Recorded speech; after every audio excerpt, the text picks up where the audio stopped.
Hey guys, it's UTX here. Today we're going to take a look at my top speed form. This was just before my competition. It was in August of this year. And I knew I had to do some work then, but now to look back at it, knowing what I know now, there's definitely a lot of stuff that I want to mention it. So let's dive right into this.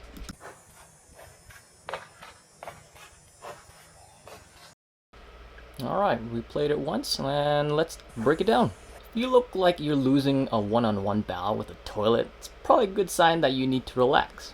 So you gotta be mindful. When you're running, you gotta relax. You know how they say, when you're relaxing, it's gonna feel smooth. I land a little bit in front of me here, but really I don't think that's going to be an issue from the many videos I've watched there.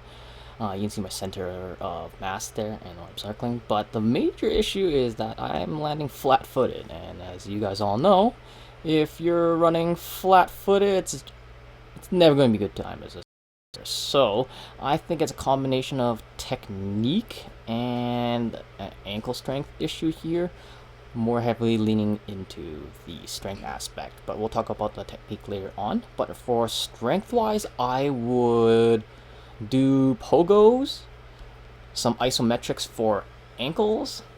I think there's the lunges where you can hold yourself in a heel raise. I think those are pretty good there, and I think that would be the main thing for the strength portion aspect. Hey, some positives here. I'm hitting that triple extension though. That's good. And that's where the good news stops though. I have a weak knee drive here, leading to a slow leg recovery. While I'm looking like this here, what I'm supposed to look like is that, having that figured four look. Technical side, I would do skip switches and skip triple switches. Along with that, I would also do wall switches and, of course, wall triple switches. As for the strength component, I would probably do only 2 exercises. They both require the hip flexor work.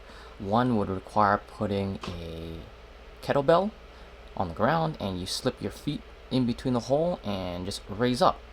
It teaches you to hold your foot up that way, but more importantly, it's just walking up the hip flexor. Another one, you can take a weight or a medicine ball and hold your knee up like you're sprinting, or it's flat, like a high knee.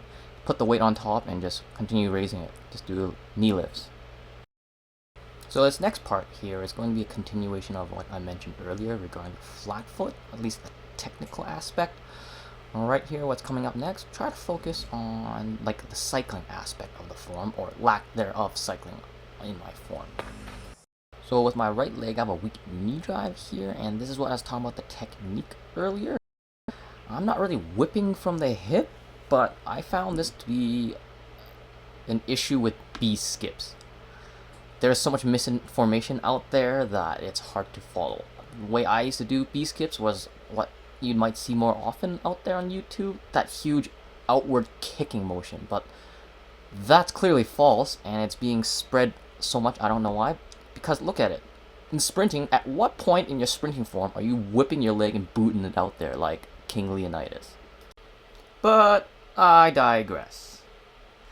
Yeah, I would probably work on B skips here and just maybe standing cycling drills, or really get that form again to really focus on that clawing back of your leg there. I also would like to do a deep dive into common sprint drills, like A skips and B skips, because like I said, when I was learning these, there's just so much misinformation and just misunderstanding by my part, and I think I understand them now, and would love to hear from you guys too when I send that out. And I'm still losing to the toilet here. But yeah guys, thanks for watching this video, and keep sprinting and relax.